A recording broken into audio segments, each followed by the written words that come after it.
ও মাই god, বিষয়টি সত্যি মনোমুগ্ধকর।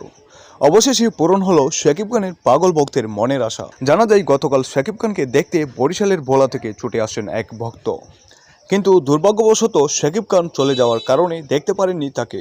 অতঃপর আজ সেই ভক্তের মনের আশা পূরণ করলেন দরদ সিনেমার পরিচালক অনন্য মামুন। জানা যায় শাকিব খানকে না পেয়ে অনন্য মামুনের পা ছাড়ছিল না সেই পাগল ভক্ত, আর এসব দেখে তার ফোন নাম্বার রাখেন অনন্য মামুন এবং ভক্ত সোহাগকে ফোন করে শাকিব খানের সাথে দেখা করিয়ে দিলেন তিনি। আর সেও শাকিব খানকে পেয়ে ভীষণ খুশি হলেন, এ যেন আলাদিনের প্রদীপের দেখা পেলেন তিনি। এবং শাকিব খানের জন্য একটি টি শার্ট নিয়ে এলেন তিনি।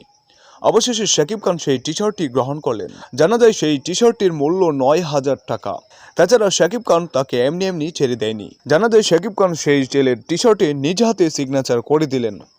এক কথায় বলা যায় মহানায়ক শাকিব খানের কোনো হিংসে বলতে কিছু নেই। তো ভিউয়ার্স, শুভকামনা রইল শাকিব খানের জন্য। তাছাড়া শাকিব খানের সকল ভিডিও পেতে হলে অবশ্যই চ্যানেলটি সাবস্ক্রাইব এবং লাইক দিয়ে রাখবেন। ধন্যবাদ। কিসে কি প্রবলেম কি আর কাঁদতেছেন কি? আপনি তো আমি চিনি।